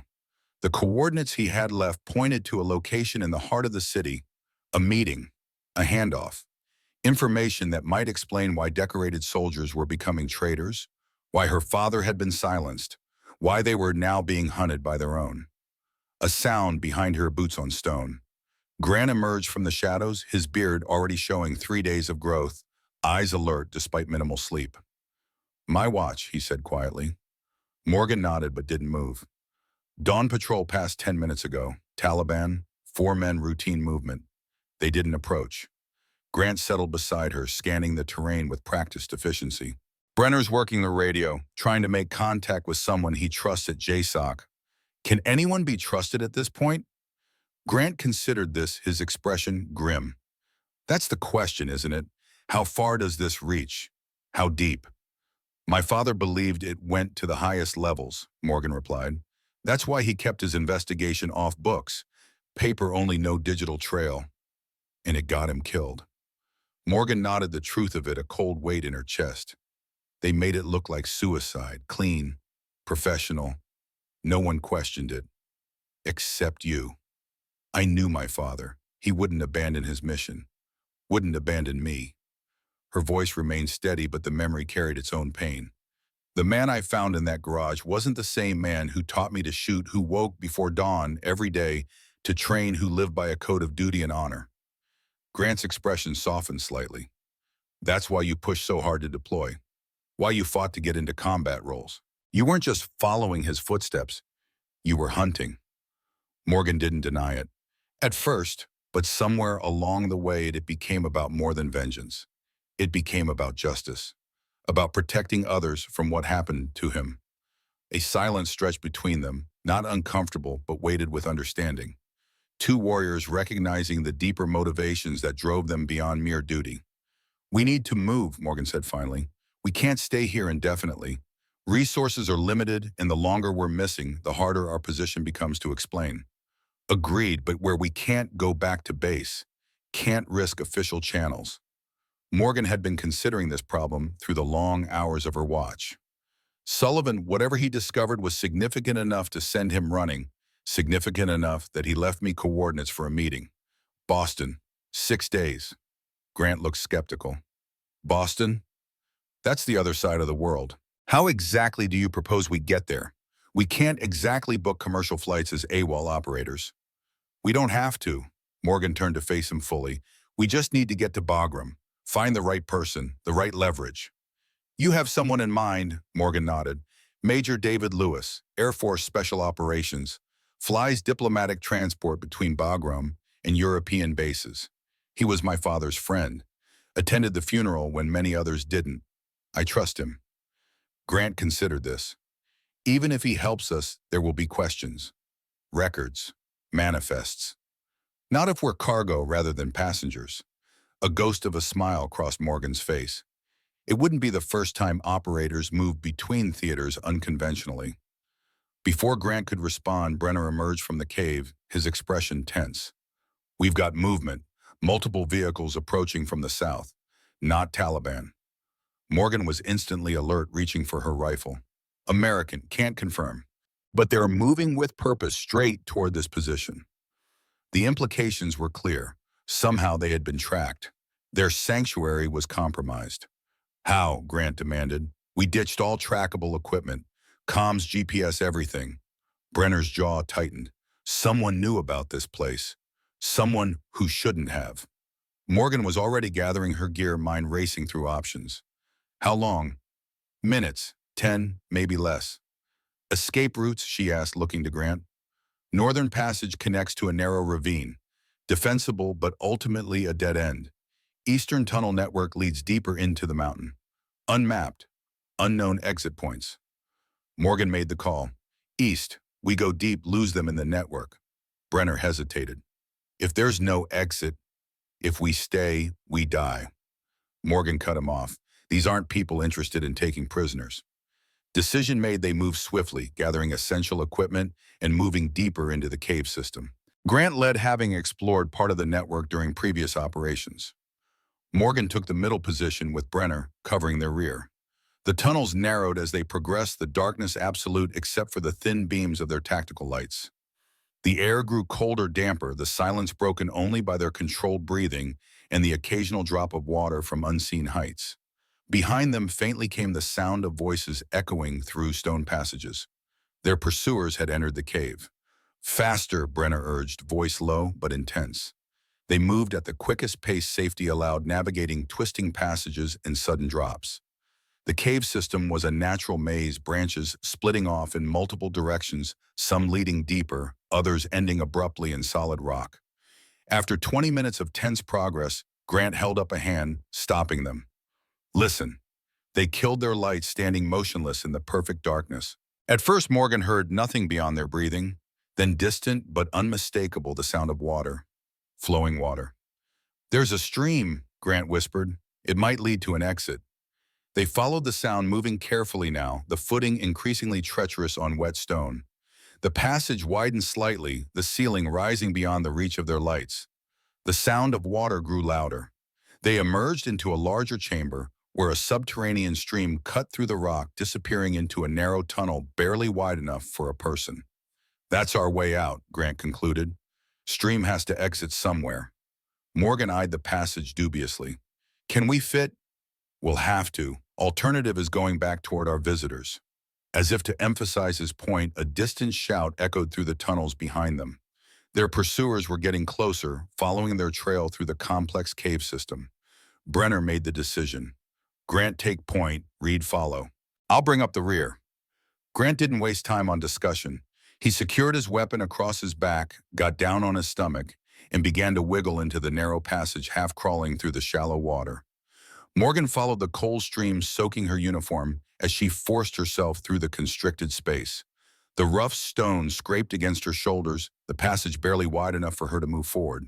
Behind her, she could hear Brenner's controlled breathing as he followed. The tunnel seemed endless, a claustrophobic nightmare of cold water and unyielding rock. Morgan focused on Grant's boots ahead of her, pushing aside the rising anxiety that threatened her composure.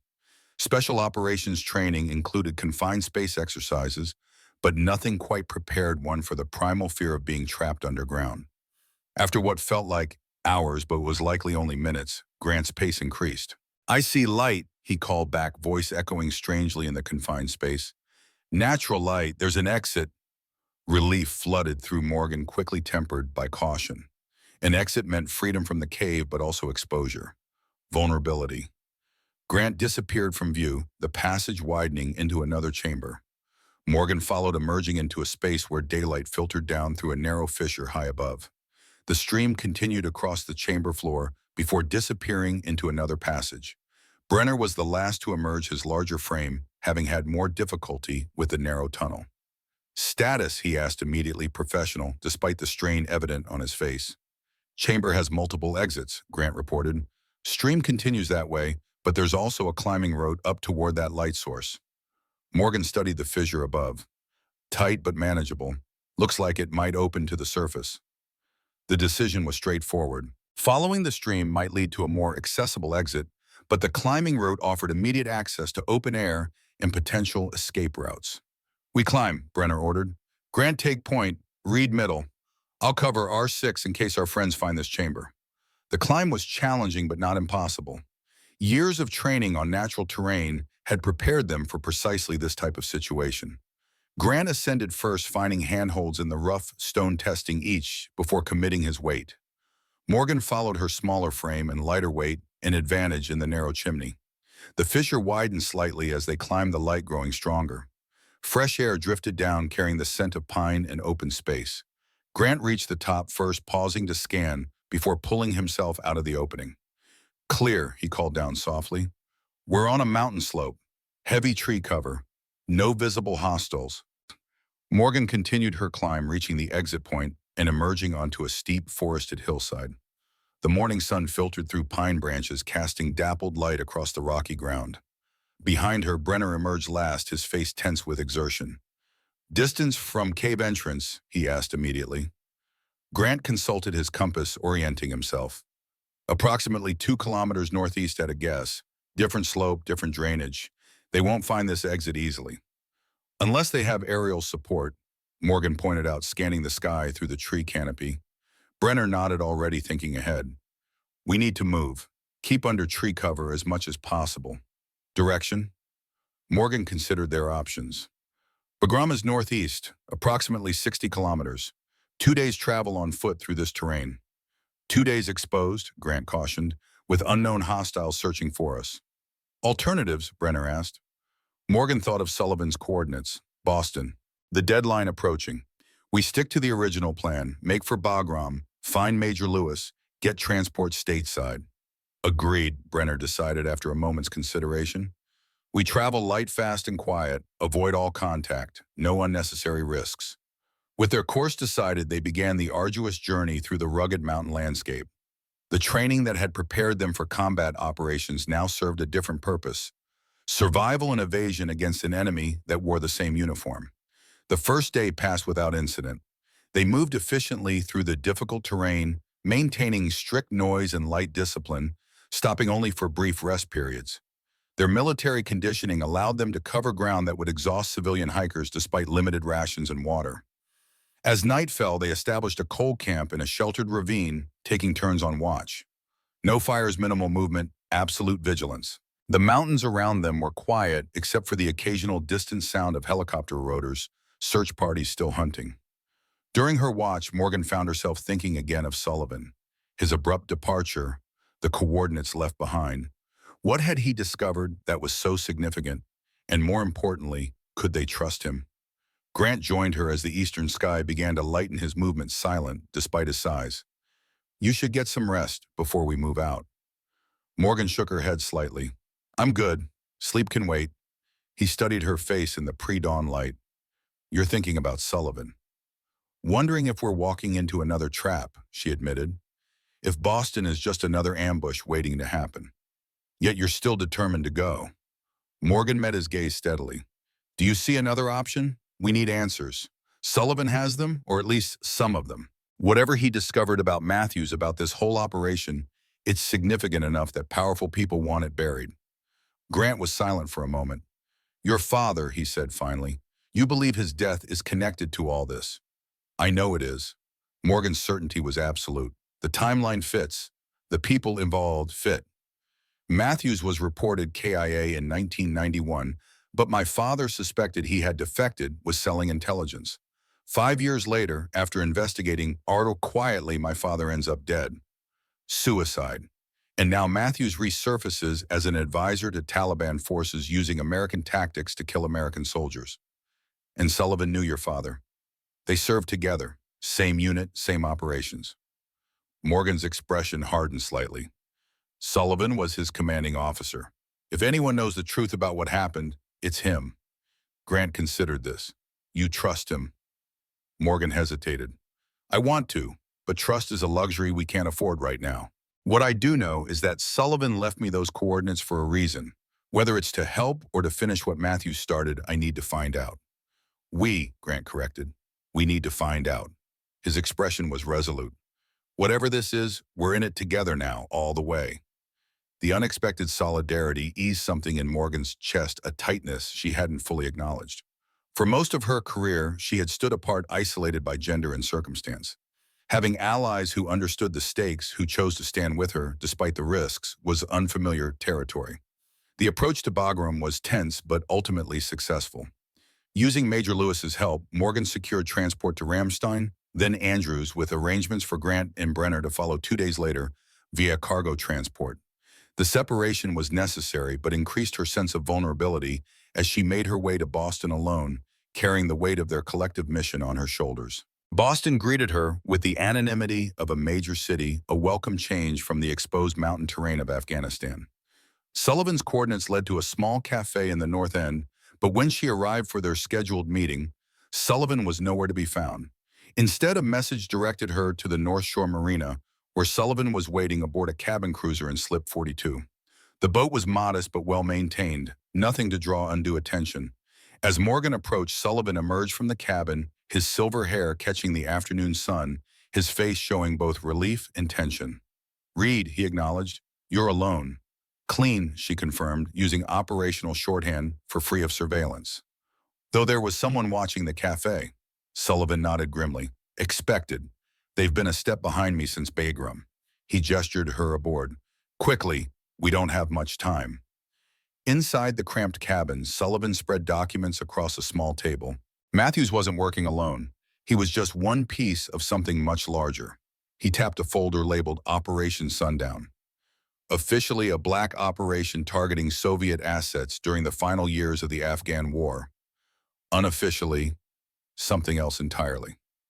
Morgan examined the documents, redacted reports, personnel lists, operational directives. Her father's name appeared repeatedly alongside Sullivan's and Matthews. We were creating networks that would outlast the war, Sullivan explained, but some individuals had different plans. They were establishing private intelligence operations, weapons, sales channels, drug protection, rackets, all using military resources and personnel. And my father discovered this, Morgan said, pieces falling into place. Sullivan nodded gravely. He found financial discrepancies, started tracking them quietly. When he got too close, his voice trailed off. They killed him. Morgan's voice was flat. The confirmation of her long-held belief brought no satisfaction. 3 months ago, a financial analyst at the Pentagon, Joseph Chen, died the same way. Suicide. But he sent me evidence first. Sullivan pulled out a hard drive. This contains everything: financial records, operational reports, personnel connections, spanning 30 years. Enough to expose the entire network.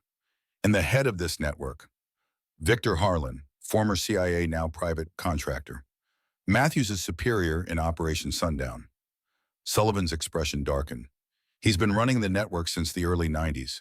The ambush in Afghanistan. The team hunting us, all Harlan's work. Morgan processed this information, mind racing with implications. What's our next move? I have a contact at the Justice Department. Catherine Winters, special prosecutor, heading a defense sector corruption task force. We meet her tomorrow, hand over the evidence. Sullivan checked his watch. Your teammates, when do they arrive? Andrews tomorrow morning, should reach Boston by late afternoon. Sullivan nodded. Good, we'll need them. Harlan won't go down without a fight. As if on cue, Morgan's burner phone vibrated with an incoming message. It was from Brenner. Extraction successful. ETA Boston, 1700 tomorrow. Watch your six. Relief washed through her. Grant and Brenner had made it out of Afghanistan, one less variable in an increasingly complex equation. That night, Morgan and Sullivan reviewed the evidence, preparing for the meeting with Winters.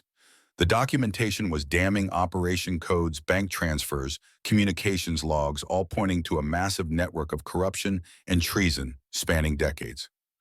My father saw all this, Morgan said quietly, looking at a financial tracking sheet with Thomas Reed's handwritten notes in the margins. He was thorough, Sullivan replied. Always was. That's what made him dangerous to them. Morgan nodded, feeling a connection to her father stronger than any she'd experienced since his death. She was completing his mission, following the trail he had started decades before.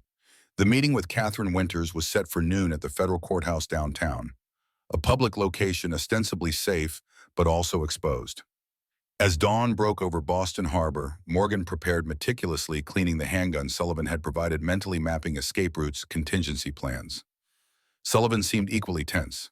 Harlan has resources we can only guess at. Government contacts, private contractors, possibly even federal agents on his payroll. We've come too far to back down now, Morgan replied, checking the magazine before sliding it home with a satisfying click. They left the boats separately, using different routes to approach the courthouse. Morgan arrived first, taking position across the street at a small cafe with clear sight lines to the main entrance. Sullivan would approach directly with the evidence, while Morgan maintained overwatch. At precisely 11:55, a silver sedan pulled up to the courthouse steps. A tall, distinguished woman in her 50s emerged, Catherine Winters, exactly matching the description Sullivan had provided. She moved with the confident precision of someone with military background, scanning her surroundings as she climbed the courthouse steps. Morgan watched as Sullivan approached from the opposite direction, briefcase in hand. The handoff was about to happen. Then she saw him, a man with the unmistakable bearing of a professional operator, moving purposefully towards Sullivan from behind. His hand drifted toward his jacket in a movement Morgan recognized instantly. Without hesitation, she was on her feet, moving quickly through the busy sidewalk traffic, closing the distance. But she was too far away. The man was almost on Sullivan. A sharp crack echoed across the plaza, so sudden that most civilians didn't immediately recognize it as gunfire. Sullivan stumbled, the briefcase falling from his grasp. The assassin moved to retrieve it, but Winters had already reacted, drawing her own weapon. Morgan broke into a run, weaving through panicking pedestrians. Another shot rang out, Winters returning fire as she took cover behind a concrete planter. The assassin retreated, briefcase in hand, moving toward a waiting vehicle.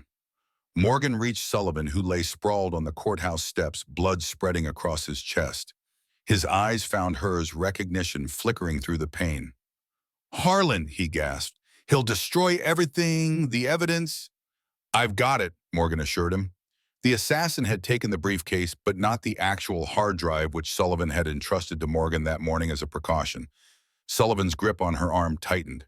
Finish it, Reed. For your father. For all of them. His hand went slack as sirens wailed in the distance. Morgan knew she couldn't stay within minutes. Law enforcement would secure the area. She caught Winters' eye across the plaza, a moment of silent communication passing between them. The prosecutor gave an almost imperceptible nod before turning her attention back to Sullivan. Morgan melted into the crowd, moving away from the scene, her mind already shifting to the next steps. Sullivan was down. The assassin had escaped with a decoy briefcase. And somewhere in the city, Victor Harlan was orchestrating it all. She needed Brenner and Grant, needed allies in a fight that had just become even more dangerous. Her phone vibrated, an unknown number. The message was brief: Market Street Garage, Level 3, silver Audi, keys under wheel well, drive south, instructions to follow. Winters, it had to be. The prosecutor had anticipated this scenario, prepared a contingency. The garage was 3 blocks away. Morgan moved with controlled urgency, watching for tails changing direction repeatedly to ensure she wasn't followed. The silver Audi was exactly where the message had indicated, keys magnetically attached beneath the rear wheel well. As she pulled onto the expressway heading south, her phone buzzed again. Safe house, coordinates attached. Your team has been contacted. Meet there at 1800. The safe house was a weathered coastal property on a quiet stretch of Massachusetts shoreline, an hour south of Boston. Isolated, defensible, with clear sight lines in all directions. Morgan arrived first, sweeping the property with the thoroughness her training demanded, finding it secure, but stocked with supplies someone had prepared for this exact scenario. At 5:47 p.m., a dark SUV approached down the narrow access road. Morgan watched through rifle sights as it stopped 50 yards from the house. The driver's door opened and Chief Grant emerged, followed by Brenner from the passenger side. The reunion was brief, professional, but underlaid with genuine relief. Inside the safe house, Morgan briefed them on Sullivan's death and the evidence they still possessed. So Sullivan had a backup plan, Brenner observed, examining the hard drive Morgan had produced. He didn't trust easily, Morgan replied. Not after what happened to my father. Grant studied satellite imagery of the area on a laptop. What's our next move? We can't exactly walk into FBI headquarters. We don't have to. Morgan nodded toward the door where a vehicle was approaching, the distinctive sound of tires on gravel. Winters is coming to us. Catherine Winters was even more imposing in person than she had appeared at the courthouse, tall, silver-haired, with the bearing of someone accustomed to command. She entered the safe house, cautiously assessing each of them before focusing on Morgan.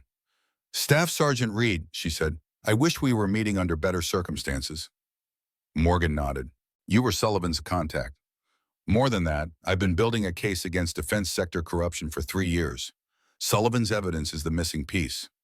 Winters set her briefcase on the table. But now we have a problem. Victor Harlan knows we have the evidence. He'll be coming for all of us. Let him come, Grant said, checking his weapon. I'm tired of running. Winters shook her head. Harlan doesn't do his own dirty work. He has an entire private military company at his disposal. Former special operators, intelligence agents, professionals like you. Then we take the fight to him, Brenner suggested. Hit him where he lives. Not yet. Winters opened her laptop. First, we secure the evidence, upload it to secure servers, distribute copies to trusted media outlets, ensure it can't be buried again. Once they worked through the technical aspects, Morgan found herself drawn to a photograph included in Sullivan's files, her father with a younger Sullivan standing in front of a military transport. Both men smiling, arms around each other's shoulders. Brothers in arms. Before everything went wrong. A noise outside interrupted her thoughts, a faint but distinctive sound that years of combat had burned into her memory. Helicopter rotors, distant but approaching. We've got company, she warned, moving to the window. In the fading light, she could make out 2 black helicopters approaching from the north, running dark. No lights, minimal sound, professional insertion. Harlan found us, Winters said grimly, already gathering the hard drives they'd been working from. We need to move. Now, then. But Morgan made a different calculation. No time, they'll be on us before we clear the property. She turned to Brenner and Grant. We make a stand here. Buy time for Winters to get the evidence out. The 2 operators nodded without hesitation, immediately moving to defensive positions. Years of training took over angles of fire, established fields of coverage, overlapped escape routes identified. There's a boat at the dock, Morgan told Winters, handing her the original hard drive. Take this, get it to your people. Winters hesitated. What about you 3? We'll keep them busy, Morgan assured her. This is what we do. As Winters slipped out the back toward the dock, Morgan took position at an upstairs window, rifle braced on the sill. Through her scope, she counted 8 operators rappelling from the first helicopter into the tree line, with more likely in the second aircraft. 8 tangos north perimeter, she reported calmly. Tactical approach, full kit. Grant's voice came back steady over their comms. Copy. 4 more on the east side, moving in teams of 2. Brenner added vehicle approaching from the access road, SUV tactical team. They were surrounded, outmanned, and outgunned. Exactly the kind of situation special operators train for. Rules of engagement, Grant asked. Morgan considered the operators closing in, men following orders, possibly unaware of the corruption they were enforcing. Men like them in many ways. Non-lethal if possible, she decided. These aren't our real enemies. Harlan is.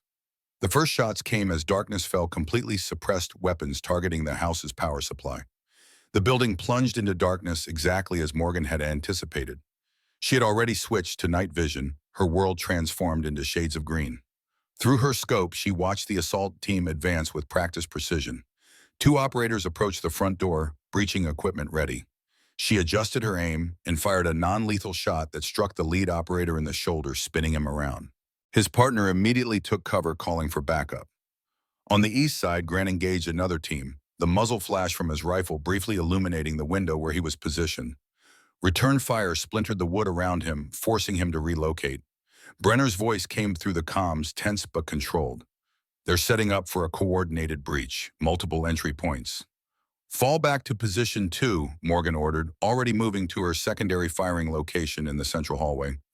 They had prepared for this, multiple defensive layers, each one buying precious minutes for Winters to escape with the evidence. The sound of breaking glass came from multiple directions as smoke grenades were launched through windows. The operators were going by the book standard breach and clear tactics. Morgan, Grant, and Brenner responded with textbook countermeasures, firing at sound and movement, constantly relocating to avoid being pinned down. For 10 intense minutes, the battle raged through the house, a deadly game of cat and mouse played by professionals on both sides. Morgan maintained situational awareness through it all, tracking positions, counting ammunition expenditure, adjusting tactics. Then a new voice cut through their comms, cold, authoritative, familiar though Morgan had never heard it before. "Staff Sergeant Reed, this is Victor Harlan." Morgan froze momentarily, then continued her movement toward the rear staircase. "Monitoring," she replied tersely. "Impressive defense," Harlan continued, "but ultimately futile. You're outnumbered and surrounded. However, I'm not interested in killing you or your colleagues. I want to talk." "Nothing to discuss," Morgan replied, signaling to Grant and Brenner to maintain positions. "You had Sullivan killed. You had my father killed." "That's where you're wrong, Sergeant." Harlan's voice carried absolute conviction. "I didn't kill Thomas Reed. I tried to save him." The claim was so unexpected that Morgan hesitated. "Explain." "Your father discovered something bigger than Operation Sundown. Something that made Sundown look like a training exercise." Harlan paused. "He found evidence of foreign infiltration at the highest levels of military intelligence. He came to me for help, and before I could secure him, he was dead." "Why should I believe you?" Morgan demanded, even as doubt crept in. "Because Sullivan knew the truth." "Why do you think he ran? He wasn't running from me. He was running from the same people who killed your father." Harlan's voice hardened. "The evidence you have is incomplete. Deliberately so. Sullivan was using you, Reed, just like he used your father." Morgan's mind raced, reassessing everything. Could Sullivan have been the traitor all along? The mentor who had guided her career, who had seemed so dedicated to uncovering the truth? "If you're telling the truth," she said carefully, "then who killed my father?" "Come out and we'll talk," Harlan replied. "My men will stand down. You have my word." Morgan considered her options. The evidence was already with Winters, presumably safe. Fighting their way out was possible, but would likely result in casualties on both sides. And if Harlan was telling the truth, "Morgan, don't do it." Grant's voice came urgently over their private channel. "It's a trap." She made her decision. "I'm coming out. Alone. Brenner and Grant stay inside as insurance." "Acceptable," Harlan agreed. Morgan moved to the front door, weapon held non-threateningly but ready. She stepped onto the porch, scanning the darkness. A figure detached itself from the shadows, tall, silver-haired, impeccably dressed, despite the tactical situation. Victor Harlan matched the intelligence photo Sullivan had shown her, but somehow carried more presence in person. "Staff Sergeant Morgan Reed," he said, stopping a cautious distance away. "You have your father's eyes." "You knew him well." Harlan nodded. "We served together before I joined the agency. Thomas was one of the best, principled, dedicated, incorruptible." "Then why is he dead?" Morgan asked bluntly. Harlan's expression darkened. "Because he trusted the wrong person. Just as you have." He reached into his jacket, slowly telegraphing the movement to avoid triggering Morgan's combat reflexes. He withdrew not a weapon, but a photograph. Morgan took it cautiously. The image showed Sullivan with another man she didn't recognize, standing next to a younger Catherine Winters. The date stamp indicated it was taken just 3 months ago. This is from a private airfield outside Moscow, Harlan explained. Sullivan has been working with Russian intelligence for years. Your father discovered evidence of this back in '96. When he confronted Sullivan, his suicide was arranged. Morgan studied the photo mine working furiously. If true, it would explain so much: Sullivan's abrupt departure from Bagram, his secretive behavior, his insistence that she come alone to Boston. The evidence on Sullivan's hard drive, she said slowly. It's manipulated, carefully altered to implicate me and protect the real network, Harlan confirmed. By now, Winters has delivered it to her contacts, all of whom are part of the same operation. A cold certainty settled over Morgan. You have proof beyond this photo. Extensive proof, including your father's original notes, the ones Sullivan claimed were destroyed. Harlan met her gaze directly. I've been hunting this network for decades, Reed. Just as your father was. Just as you have been. Before Morgan could respond, gunfire erupted from the direction of the dock. Multiple weapons, a brief intense exchange. Then silence. Grant's voice came urgently through her earpiece. Reed, Winters just took out our backup team at the boat. She's making a run for it. Morgan's decision was instant. Harlan, if you're telling the truth, help us stop her. Harlan was already moving, speaking rapidly into his own comm system. All teams converge on the dock. Target is Catherine Winters. Capture priority, do not eliminate. Morgan rejoined Brenner and Grant, who emerged from the house with weapons ready, but not aimed at Harlan's men. An uneasy alliance formed in seconds as both teams moved toward the dock. They arrived to find two of Harlan's operators, down, one dead, one wounded. The boat was already moving away from the dock engine at full throttle. Through her rifle scope, Morgan could clearly see Winters at the helm. She's getting away with the evidence, Brenner said urgently. No, Morgan replied, lowering her rifle. She's getting away with falsified evidence, which means the real evidence is still out there. She turned to Harlan. Where Sullivan's boat, Harlan answered immediately. He would have kept backup copies. It's how he operated. Morgan nodded. It matched what she knew of Sullivan, always cautious, always with contingency plans. We need to get back to that marina, now. The return to Boston was tense but efficient, Harlan's resources proving as extensive as he'd claimed. A helicopter transferred them directly to the North Shore Marina, where Sullivan's cabin cruiser remained docked in Slip 42. Morgan led the search, knowing Sullivan's methods, his tendencies.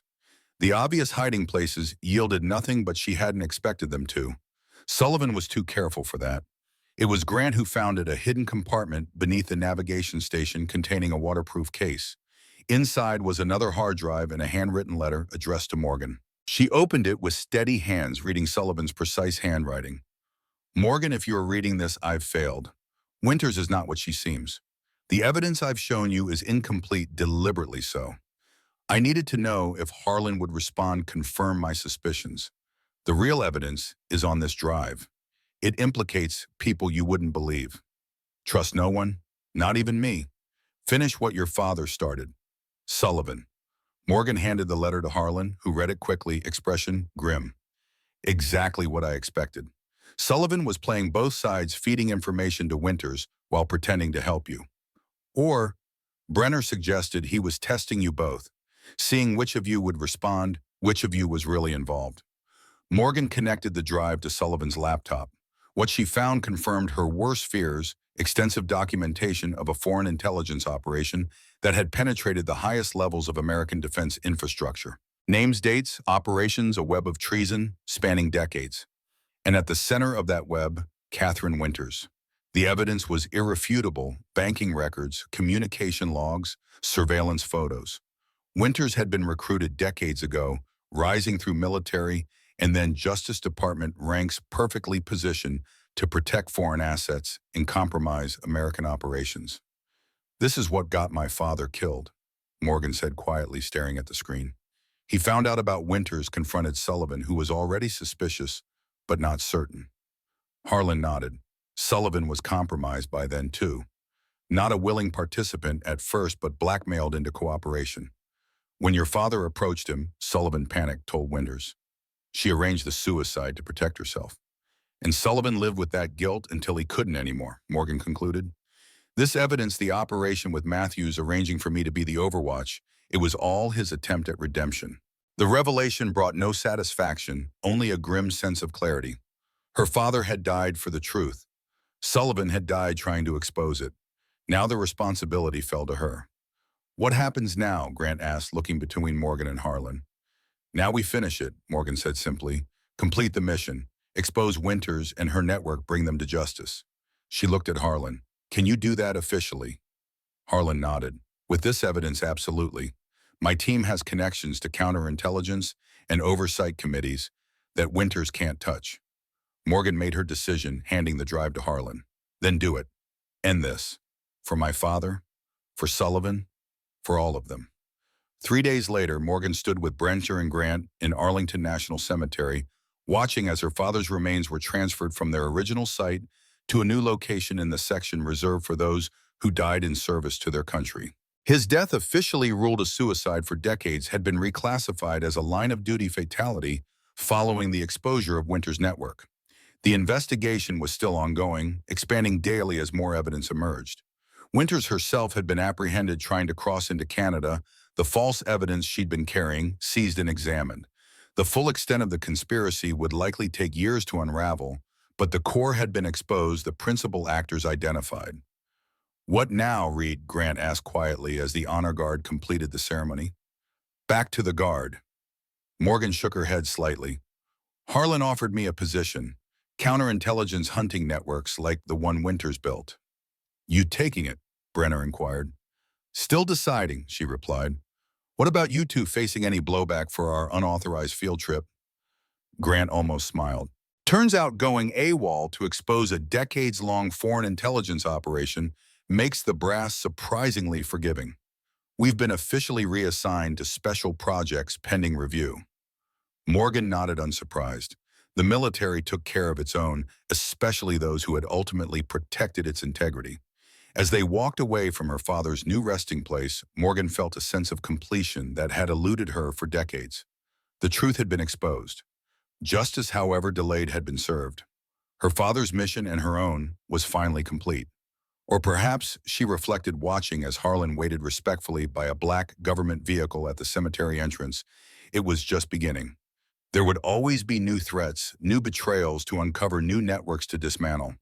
Her father's words echoed in her memory. "Shooting without purpose is just expensive noise." Morgan Reed had found her purpose. And in a world of shadows and deception, that clarity was the most valuable weapon of all.